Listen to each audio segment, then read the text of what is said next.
អូស្ត្រាលីប្រកាសផ្អាកការផ្តល់ទិដ្ឋាការដល់អ្នកទេសចរអ៊ីរ៉ង់ជាបណ្ដោះអាសន្នដោយយោងលើហេតុផលសន្តិសុខជាតិ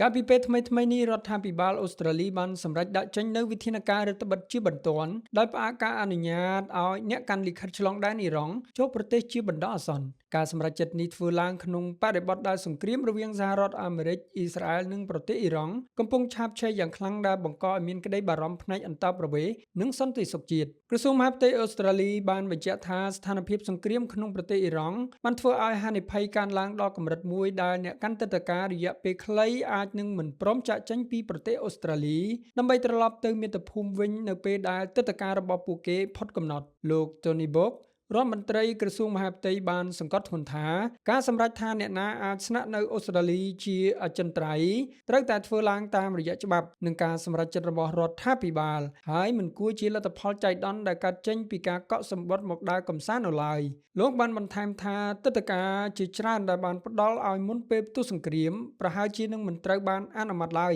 ប្រសិនបើទើបតែមកដាក់ពាក្យក្នុងស្ថានភាពបច្ចុប្បន្ននេះបម្រាមនេះនឹងមានប្រសិទ្ធភាពក្នុងរយៈពេល6ខែដើម្បីទុកពេលឲ្យរដ្ឋាភិបាលវិតម្លៃស្ថានភាពសកលលោកដែលកំពុងប្រែប្រួលយ៉ាងឆាប់រហ័សជនជាតិអ៊ីរ៉ង់ទាំងអស់ដែលកំពុងស្ថិតនៅក្រៅប្រទេសអូស្ត្រាលីទោះបីមានទិដ្ឋាការទេសចរឬទិដ្ឋាការការងារក្នុងដៃរួចហើយក៏ដោយក៏មិនត្រូវបានអនុញ្ញាតឲ្យចូលប្រទេសដែរវិធានការនេះត្រូវបានចាត់ទុកថាជាយុទ្ធសាស្ត្រដើម្បីការពារប្រព័ន្ធអន្តោប្រវេសន៍របស់អូស្ត្រាលីពីការឆ្លៀតឱកាសប្រើប្រាស់ទិដ្ឋាការទេសចរដើម្បីស្នាក់នៅបន្លំធ្វើជាជនភៀសសង្គ្រាមដោយមិនឆ្លងកាត់នីតិវិធីត្រឹមត្រូវ